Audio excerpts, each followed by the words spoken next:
എന്ന് പറഞ്ഞാൽ തീർച്ചയായിട്ടും പ്രോഗ്രസീവ് ആണ് ഇൻ നേച്ചർ. പ്രോഗ്രസീവ് എന്ന് പറഞ്ഞാൽ ഒരിക്കലും അത് താഴത്തേക്ക് പോവില്ല. മദ്യപാനത്തിന്റെ ആ ഒരു ശൈലി എപ്പോഴും കഴിക്കുന്ന പെഗിന്റെ അളവ് ഒരിക്കലും കുറഞ്ഞ് എന്റെ ജീവിതത്തിൽ ഈ 25 കൊല്ലത്തിൽ ഇതുവരെ വന്നിട്ടില്ല. എത്ര കുടിക്കാമോ അത്രയും കുടിച്ചു മുകളിലേക്കേ പോയിട്ടുള്ളൂ. ആ ഒരു ഗ്രോത്ത് ഗ്രാഫ് എപ്പോഴും മുകളിലേക്ക് തന്നെയാണ് കാണിച്ചിട്ടുള്ളത്. അതുകൊണ്ട് ഈ ഒരു രോഗം എപ്പോഴും പ്രോഗ്രസീവ് തന്നെയാണെന്ന് ഞാൻ വിശ്വസിക്കുന്നത്. ബിഗ് ബുക്കിലും അങ്ങനെ തന്നെയാണ് അത് വളരെ ക്ലിയർ ആയിട്ട് എഴുതിയിരിക്കുന്നത്. പ്രോഗ്രസീവ് ഇൻ നേച്ചർ ആണെന്നുള്ളത്.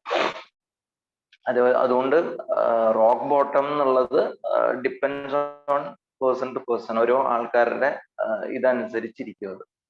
അപ്പോ ഞാൻ എൻ്റെ ജീവിതത്തിൽ എനിക്ക് നഷ്ടമായ കാര്യങ്ങള് ഈ പറയുന്ന പോലെ കാലത്ത് ജോലിയിൽ കയറുമ്പോ തന്നെ സോറി, തലേ ദിവസത്തെ ഹാങ് ഓവർ നല്ല രീതിയിൽ ഉണ്ടാവും. ബ്രേക്ക്ഫാസ്റ്റ് കഴിച്ചിട്ടുണ്ടാവില്ല. ഗ്യാസ്ട്രൈറ്റിസ് ഉണ്ടാവും നല്ല രീതിയിൽ. ശ്വാസം മുഴുവനായിട്ട് എടുക്കാനായിട്ടുള്ള അവധി കൂടി ഉണ്ടാവില്ല.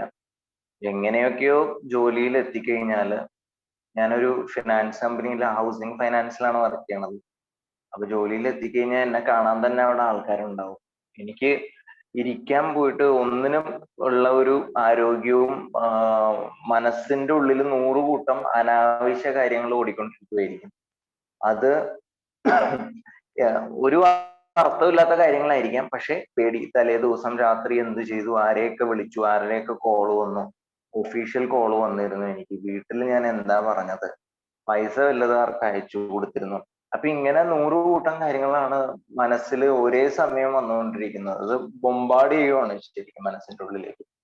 അപ്പോ ഇതിനിടയിൽ മുമ്പിലിരിക്കുന്ന കസ്റ്റമേഴ്സ് ഡീൽ ചെയ്യാനും അന്നത്തെ ജോലി ചെയ്യാനുള്ള ആ ഒരു എന്താ പറയുന്ന ആ ഒരു ടൈം ഫ്രെയിമിന്റെ ഉള്ളിൽ തീർക്കേണ്ടി വരുന്ന പ്രശ്നങ്ങൾ, ഇതെല്ലാം കാരണം ഭ്രാന്ത് എന്ന് പറഞ്ഞു കഴിഞ്ഞാൽ ശരിക്കും ഭ്രാന്ത് തന്നെയാണ്. ആ സമയത്ത് നമുക്ക് ദേഷ്യപ്പെടാൻ പറ്റാവുന്ന എല്ലാവരോടും നമ്മൾ ദേഷ്യപ്പെടും. കാരണം എന്ന് വെച്ച് കഴിഞ്ഞാല് എല്ലാവർക്കും എനിക്ക് എന്റെ ബോസിനോട് ദേഷ്യപ്പെടാൻ പറ്റത്തില്ല. പക്ഷെ എന്റെ ഫാമിലി, എന്റെ ഭാര്യനോടും മകനോടും എന്റെ വീട്ടുകാരോടും എനിക്ക് ദേഷ്യപ്പെടാൻ പറ്റുമായിരുന്നു. അത് ഞാൻ ചെയ്യും. പക്ഷെ ഇതെല്ലാം നമ്മുടെ ക്വാളിറ്റി ആണ് സ്പോയിൽ ചെയ്യണ റിലേഷൻഷിപ്പിലുണ്ടായിരുന്നു. എങ്ങനെയെങ്കിലും എന്തെങ്കിലും ഭക്ഷണം കഴിച്ചു കഴിഞ്ഞാൽ പിന്നെ സ്വപ്നമാണ്. സ്വപ്നം എന്ന് പറഞ്ഞാൽ ശരിക്കും സ്വപ്നം തന്നെയാണത്. ഈ സ്വപ്നത്തില് വൈകുന്നേരം എങ്ങനെ മദ്യപിക്കുക എന്നുള്ള ഒരു പ്ലാനിങ്ങിന്റെ സ്വപ്നമാണ്. അപ്പൊ അതില് ആരെങ്കിലും എവിടെന്നെങ്കിലും വന്ന് ചാടിപ്പെട്ടു കഴിഞ്ഞാൽ പിന്നെ എന്താണ്, അവനെ എങ്ങനെ ഇതിലേക്ക് പെടുത്തുക, അവനെ കൊണ്ട് എങ്ങനെ ഇതില് നമ്മൾ ചെലവ് ചെയ്യണതോ അവനെ കൊണ്ട് ചെലവിപ്പിക്കണം, സ്ഥലം ഒപ്പിക്കുക, എന്ത് ഭക്ഷണം കഴിക്കണം, എത്ര വാങ്ങിക്കണം, മതിയാവൂ. അപ്പൊ ഇത് ഒരു ദിവസത്തെ കാര്യമല്ല. അത് 10-25 കൊല്ലം ഇതേ ലൈഫ് സ്റ്റൈലായിരുന്നു എനിക്കുണ്ടായിരുന്നത്. ഈ മദ്യപാനത്തിന്റെ കാര്യം മാത്രമാണ്. കാരണം അത് എന്നെ സെൽഫ് സെന്റേർഡ്, എന്നെ കുറിച്ച് മാത്രമേ ഞാൻ ആലോചിക്കുന്നുള്ളൂ. കാരണം എനിക്കാണ് മദ്യപിക്കേണ്ടത്, മദ്യം കണ്ടെത്തണം, അത് സുരക്ഷിതമായിട്ട് കഴിക്കണം. ഇപ്പൊ എല്ലാവരുടെ കാര്യവും ഇത് തന്നെ ആയിരിക്കാം. ഓക്കെ, അപ്പോ ഇതുണ്ടാക്കുന്ന മാനസികമായ പ്രശ്നങ്ങള് ഏത് അളവിലേക്ക് പോകുമ്പോൾ അത്രയും ഒരു ലെവലിലേക്ക് പോയി കഴിയുമ്പോഴാണ് എനിക്ക് തോന്നിയത് എന്റെ ജീവിതം ഇത് ഇത്രയും നാൾ ജീവിച്ചതിൽ യാതൊരു അർത്ഥവും ഇല്ല. കാരണം എനിക്ക് എവിടെയൊക്കെയോ എത്താമായിരുന്നു. എന്റെ ജീവിതത്തിൽ സന്തോഷമില്ല, എന്റെ ആരോഗ്യം എനിക്കില്ല തീരെ. അപ്പോ ഇങ്ങനെ ഒരു അവസ്ഥ വരുമ്പോ എന്ത് ചെയ്യണം എന്നറിയാതെയാണ് ഞാൻ, കാരണം പരീക്ഷണങ്ങൾ പലതും ചെയ്തു നോക്കി. കാരണം വെള്ളം ഒഴിച്ചു കുടിച്ചു, വെള്ളം ഒഴിക്കാതെ കുടിച്ചു, ബിയർ കുടിച്ചു, വിസ്കി കുടിച്ചു, ബ്രാൻഡി കുടിച്ചു, വാങ്ങിച്ചു വെച്ച് 2 പെഗ് കഴിച്ചു, ബാക്കി അലമാരിയുടെ ലോക്കറിലിട്ട് പൂട്ടി വെച്ചു, എന്നിട്ട് താക്കോല് ഭാര്യനെ ഏൽപ്പിച്ചു. പക്ഷെ എന്തെങ്കിലും കാരണം പറഞ്ഞ് പിന്നെ അത് ഞാൻ തന്നെ പോയി എടുക്കും. ഒരു ദിവസം കറക്റ്റ് 3 പെഗ് അടിച്ച് 4 പെഗ് അടിച്ച് നിന്ന് കഴിഞ്ഞാല് 3-ാം ദിവസം ആ കുപ്പിയും തീരും, അടുത്ത കുപ്പി വാങ്ങിക്കുകയും ചെയ്യും. അപ്പൊ ഈ പാറ്റേൺ പലതും പരീക്ഷിച്ചു നോക്കിയതാണ്. റീഹാബിലിറ്റേഷൻ സെന്ററിൽ എന്റെ അച്ഛനൊരു മദ്യപാനിയായിരുന്നു. അപ്പൊ എന്റെ അച്ഛനെയും കൊണ്ട് അച്ഛനെ ട്രീറ്റ് ചെയ്യാൻ വേണ്ടി ഞാൻ പോയിട്ടുണ്ട് റീഹാബിലിറ്റേഷൻ സെന്ററിൽ. അപ്പൊ അവിടുത്തെ ഡോക്ടറിനോട് സംസാരിച്ചതും അച്ഛന്റെ കൂടെ ഞാനാണ് നിന്നിരുന്നതും ഈ എക്സ്പീരിയൻസ് ഒക്കെ എനിക്കുണ്ടായിരുന്നു. പക്ഷെ എന്നിട്ടും ഞാൻ വിശ്വസിച്ചില്ല ഞാനൊരു മദ്യപാനി ആവുന്നുള്ളത്. കാരണം എനിക്ക് ഈ എല്ലാ രീതിയിലുള്ള പാറ്റേണും ഉണ്ടായിരുന്നു. എന്റെ അച്ഛൻ മദ്യപിക്കുന്ന രീതി, എല്ലാ രീതികളിലും അതിന് കൂടുതലാണ് ഞാൻ കാണിച്ചുകൊണ്ടിരുന്നത്. എന്നിട്ട് പോലും എനിക്ക് മനസ്സിലായില്ല, അല്ലെങ്കിൽ എനിക്കത് അംഗീകരിക്കാൻ പറ്റിയില്ല ഞാൻ ഒരു മദ്യപാനിയാണെന്ന്. അവസാനം 2008 ഞാൻ ഒരു ഞാൻ മദ്യപാനിയാണെന്ന് കുറച്ച് എനിക്കൊന്ന് മനസ്സിലായി തുടങ്ങിയപ്പോൾ ഞാൻ ഒരു ഡോക്ടറെ പോയി കണ്ടു, ഒരു മരുന്ന് വാങ്ങിച്ചു കഴിക്കാൻ തുടങ്ങി. അതൊരു ഹെർബൽ പൗഡർ ആയിരുന്നു. ഈ പൗഡർ കിട്ടിക്കഴിഞ്ഞപ്പോൾ ഈ പൗഡർ കഴിച്ചാൽ പിന്നെ ഒന്നും മദ്യപിക്കാൻ പറ്റത്തില്ല. അന്നത്തെ ദിവസം ഒരു 3 ദിവസത്തേക്ക് അതിന്റെ എഫക്ട് നിൽക്കും. ശരീരം ആകെ ചുവന്ന് കണ്ണൊക്കെ പുറത്തേക്ക് തള്ളി വന്ന് പിന്നെ ഛർദിക്കലാണ്. ഛർദിച്ച് കഴിഞ്ഞാൽ മഞ്ഞ വെള്ളം വരെ പുറത്തേക്ക് വരുന്ന രീതിയിൽ ഛർദിക്കലാണ്. ആകെ ഫുൾ മൂഡും പോവും. അപ്പൊ അതുകൊണ്ട് ആ മരുന്ന് കഴിക്കുന്ന ദിവസം എനിക്ക് ആലോചിക്കാൻ പോലും പറ്റില്ല മദ്യം കഴിക്കണത്. പക്ഷെ ഇത് വളരെ നല്ല രീതിയിൽ പിന്നെ ഒരു മാനിപ്പുലേഷൻ ആയി. കാരണം കഴിക്കേണ്ട സമയത്ത് മദ്യം കഴിക്കും, വേണ്ട ബാക്കി നല്ല കാര്യങ്ങളൊക്കെ ചെയ്യണം എന്നുള്ള തോന്നൽ വരുമ്പോൾ മരുന്നും കഴിക്കും രാവിലെ. ഇത് 10-15 കൊല്ലം ഈ ഒരു സാധനം, 10-12 കൊല്ലം ഈ ഒരു സാധനം കൊണ്ട് മാത്രം പോയി. അവസാനം ഞാൻ ഒമാനിലേക്ക് വന്നപ്പോഴാണ് ഞാൻ ഈ മരുന്ന് മനഃപൂർവ്വം എടുത്തത് അതോ ദൈവം തോന്നിച്ചാണോ എന്താണെന്ന് അറിയില്ല. ഞാൻ ആ മരുന്ന് വാങ്ങിച്ചില്ല മനഃപൂർവ്വം. വാങ്ങിക്കാതെ ഇങ്ങോട്ട് വന്നതും ഈ സാധനം അതിലില്ലാതെ പോവുകയും ചെയ്തു. കാരണം ഇവിടെ ആദ്യമായിട്ടാണ് ഞാൻ ഇന്ത്യയുടെ പുറത്തേക്ക് വരുന്നത്. എന്നെ കൺട്രോൾ ചെയ്യാൻ ആരുമില്ല. 2 ദിവസം അവധി എന്ന് പറഞ്ഞാൽ 2 ദിവസം പൂർണ്ണമായിട്ട് അവധിയാണ്. ഈ ഫ്ലാറ്റിനുള്ളിൽ ഞാൻ മരിച്ചു കിടന്നാൽ പോലും ഇപ്പോ ഡെയിലി വീട്ടിൽ നിന്ന് വിളിക്കുന്നതുകൊണ്ട് മാത്രം, അല്ലെങ്കിൽ പുറത്തൊരു കുഞ്ഞു പോലും അറിയാൻ പാടില്ല. അങ്ങനത്തെ ഒരു അവസ്ഥയിലാണ് ഇവിടെ ജീവിച്ചിരുന്നത്. അപ്പൊ ഈ മദ്യവും സിഗരറ്റും സിനിമയും ഇങ്ങനെ തന്നെയായിരുന്നു ജീവിതം ഏകദേശം 1-2 മാസക്കാലം. തകർന്ന് ആ മാനസികമായി ഡിപ്രഷൻ വന്ന് ആ ഒരു ആത്മഹത്യ എന്നുള്ള കാര്യം വരെ ആലോചിച്ചു തുടങ്ങിയപ്പോഴാണ് ഞാൻ നെറ്റിൽ അടിച്ചിട്ട് എന്ന് പറഞ്ഞൊരു കൂട്ടായ്മയെ കുറിച്ച് എന്താണെന്ന് അറിയില്ല അതിലേക്ക് വന്നത്. പക്ഷെ അതിൽ വരുമ്പോ എനിക്ക് അറിയാമായിരുന്നു എനിക്ക് ഇനി ഇത് തുടരാൻ പറ്റത്തില്ല. എന്റെ ജീവിതം എനിക്ക് ഒരു രീതിയിലും മാനേജ് ചെയ്യാൻ പറ്റുന്നില്ല. ഞാൻ ഇതിന്ന് മദ്യപാനം എന്ന് പറഞ്ഞ സാധനം ഇനി മാറ്റി വെച്ചേ പറ്റുള്ളൂ. ആ കിങ് ആൽക്കഹോളിനോട് മുട്ടുകുത്തി ഇരുന്ന് തോൽവി സമ്മതിച്ചിട്ടാണ് എയിലേക്ക് ഞാൻ വന്നത്. കാരണം ഇനി വയ്യ എന്നുള്ളതാണ്. എത്ര പ്രാവശ്യം ഇപ്പൊ ഒരു ഫിസിക്കൽ ആയിട്ടുള്ള ഒരു സംഭവമായിരുന്നെങ്കിൽ, ഇപ്പൊ ഒരു മനുഷ്യനായിരുന്ന അപ്പുറത്തെങ്കിൽ തല്ലുകൊള്ളാൻ നമ്മള് എപ്പോഴും ചെല്ലുമോ അയാളുടെ അടുത്ത്? ചെല്ലുമ്പോഴൊക്കെ അയാള് മൂക്കിനിട്ട് ഇടിക്കുന്നുണ്ട്, പിന്നെയും നമ്മളത് ചെല്ലുമോ? ഒരിക്കലും ചെയ്യില്ല നമ്മളത്. പക്ഷെ ഇത് ഈ ഒരു രോഗത്തിന്റെ പ്രത്യേകത തന്നെ. എത്ര പ്രാവശ്യം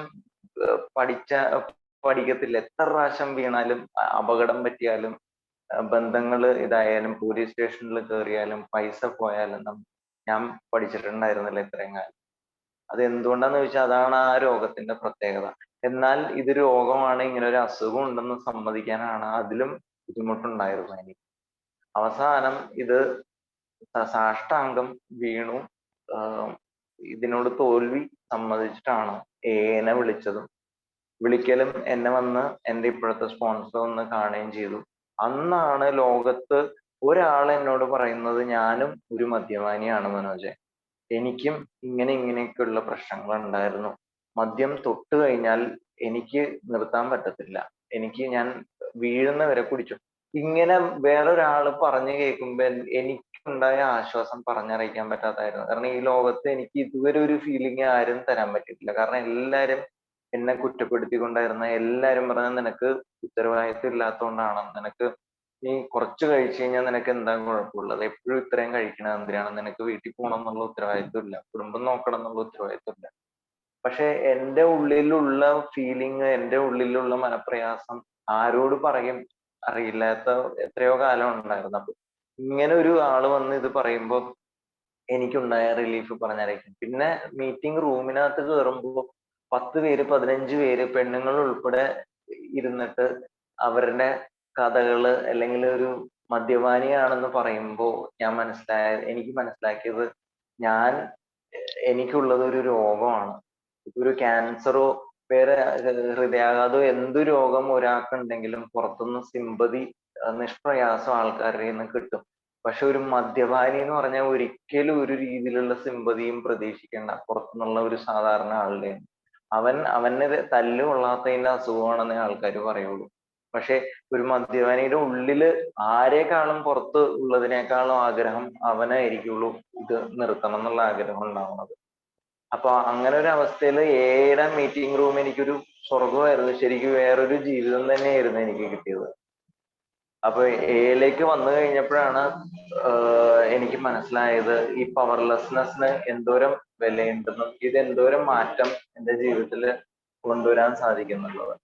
അങ്ങനെ പിന്നെ ഞാൻ ഒരു അൺമാനേജബിലിറ്റി ലിസ്റ്റ് ഉണ്ടാക്കി. എൻ്റെ ജീവിതത്തിൽ എന്തൊക്കെ കാര്യങ്ങളാണ് എനിക്ക് മാനേജ് ചെയ്യാൻ പറ്റാതെ വന്നത്. ഇപ്പൊ ഞാൻ നേരത്തെ പറഞ്ഞ കാര്യങ്ങളൊക്കെ തന്നെയാണ് എൻ്റെ റിലേഷൻഷിപ്പിലെ കാര്യങ്ങള്. എൻ്റെ കാലത്ത് തൊട്ട് വൈകിട്ട് വരെ എൻ്റെ മാനസികമായ സംഘർഷങ്ങൾ എന്തിലൂടെയൊക്കെയാണ് ഞാൻ പോയിരുന്നത്. അതോട് കൂടി തന്നെ അതിനെ ബന്ധപ്പെടുത്തി എന്തൊക്കെ കള്ളങ്ങളാണ് എനിക്ക് പറയേണ്ടി വന്നത്, എന്തൊക്കെ അഴിമതികളാണ് ഈ പൈസ എടുത്തു കുടിക്കുന്നതിന്റെ തീർക്കാൻ വേണ്ടിയിട്ട് എന്തൊക്കെ കടങ്ങളാണ്, അഴിമതികളാണ് എനിക്ക് ചെയ്യേണ്ടി വരുന്നത്. സത്യസന്ധത, ഇന്റഗ്രിറ്റി എല്ലാം നഷ്ടപ്പെട്ടിരുന്നു ജീവിതത്തിൽ. അപ്പൊ അങ്ങനെ ഒരു അവസ്ഥയില് പവർലെസ്നെസ് എന്ന് പറയുന്ന ആദ്യത്തെ സ്റ്റെപ്പ് തന്നെയാണ് എന്നെ ഇവിടം വരെ എത്തിച്ചതും ഈ പുതിയ മദ്യപാനികളെ സഹായിക്കാനായിട്ട് എന്നെ കൂടെ നിൽക്കുന്നതും എല്ലാം ആ ആദ്യത്തെ സ്റ്റെപ്പാണ്. എന്നാൽ റോക്ക് ബോട്ടം ആയിട്ടില്ല എന്നുള്ളൊരു കാരണം എവിടെന്നോ എൻ്റെ തലയിൽ കയറിയിട്ടുണ്ടായിരുന്നു. ആദ്യമേ ഞാൻ പല കഥകളും കേൾക്കുമ്പോൾ എനിക്ക് മനസ്സിൽ തോന്നിയത്, അയ്യോ എനിക്ക് ഇത്രയൊന്നും പറ്റിയിട്ടില്ലല്ലോ, അയ്യോ എൻ്റെ ഡൈവേഴ്സ് ആയിട്ടില്ലല്ലോ, എനിക്ക് ഇത്രയും ബാധ്യതകൾ ഇല്ലല്ലോ എന്നുള്ള ഒരു തോന്നൽ എനിക്ക് വരുമ്പോൾ അറിയാതെ എവിടെയോ എനിക്കൊരു ചിന്തയും വരുന്നുണ്ട്, മനോജ് നീ മദ്യപാനിയല്ല, നീ കുഴപ്പമില്ല എന്നുള്ള. അതൊരു ചിന്ത മാത്രമാണ്, ഏതോ ഒരു നിമിഷത്തിലെ ഇടയിൽ വരുന്നതാണ്. പക്ഷെ അത്ര പവർഫുൾ അല്ല ആ ചിന്ത, സ്ട്രോങ് അല്ല അത്. കാരണം പണ്ടത്തെ ഒരു മനോജായിരുന്നെങ്കിൽ ഈ ചിന്തയുടെ പുറകെ പിടിച്ചു പോയേനെ. മനസ്സിലായില്ല? കാരണം പുറകെ പിടിച്ചു പോയേനെ. ഇവര് കാണിക്കുന്നൊന്നും എനിക്കില്ലാന്ന് തോന്നിയിട്ട് ഞാൻ അവസാനം ആ പറയുന്ന ഗ്ലാസ് മദ്യത്തിലേക്കുള്ള ദൂരം ഒരു ഗ്ലാസ്സേ ഉള്ളൂ എന്റെ സോബ്രേറ്റിയുടെ ദൂരം എന്ന് പറയുന്ന പോലെ തിരിച്ചു പോയേനെ. പക്ഷെ ഇന്നും ചിന്തകൾ വരുന്നുണ്ട്, നീ മദ്യപാനി അല്ല എന്നുള്ള ഒരു തോന്നൽ എവിടെന്നോ ഒരു സ്പാർക്ക് പോലെ വന്നു പോകുന്നുണ്ട്. പക്ഷെ ഞാൻ ഒട്ടും കാര്യമാക്കാറില്ല. കാരണം നമ്മൾ ഒരിക്കലും ഇതിൽ പറയുന്ന പോലെ നമ്മൾക്ക് ഒരിക്കലും നമ്മുടെ ഡിഫറൻസസ് അല്ല നോക്കേണ്ടത്, നമ്മുടെ സിമിലാരിറ്റീസ് ആണ് നോക്കേണ്ടത്. എവിടെയൊക്കെയാണ് നമ്മൾ ഒരേപോലെ ഉള്ളതെന്നുള്ളത്. അതെ. അപ്പോ അതാണ് പവർലെസ്നെസ്സിനെ കുറിച്ച് പറയാനുള്ളത്. അപ്പോ പുതിയതായിട്ട് വന്നിട്ടുള്ള ആൾക്കാർക്ക് ഈ ഒരു ആശയത്തിനെ എന്തോരം മനസ്സിലാക്കാൻ പറ്റുമോ അത്രയും ആൾക്കാരോട് ചോദിച്ച് മനസ്സിലാക്കുക. കാരണം ഇത് അത്രയും ഗംഭീരമായ ഒരു സ്റ്റെപ്പാണ് പവർലെസ്നെസ് എന്നുള്ളത്. കാരണം നമ്മള് ഇത്രയും നാള് പയറ്റിക്കൊണ്ടിരുന്ന നമ്മുടെ ബില്ലിനെ മാറ്റിവെച്ച് നമ്മൾ സാഷ്ടാംഗം നമ്മൾ പറയുകയാണ്, നമ്മളിനി യുദ്ധം ചെയ്യാനില്ല, ആ ഭാഗത്തേക്ക് ഇനി വരുന്നില്ല, നമ്മളെ വിട്ടേക്കുന്നുള്ളൊരു രീതിയിൽ നമ്മൾ അക്സെപ്റ്റ് ചെയ്യുവാണ് ആ ഒരു സ്പ്യൂരിയസ് ഡ്രിങ്കിനെ, അതേപോലെ തന്നെ അതുകൊണ്ടുണ്ടായ എല്ലാ സിറ്റുവേഷൻസിനെയും. ഇത്രയും പറഞ്ഞുകൊണ്ട് നിർത്തുന്നു.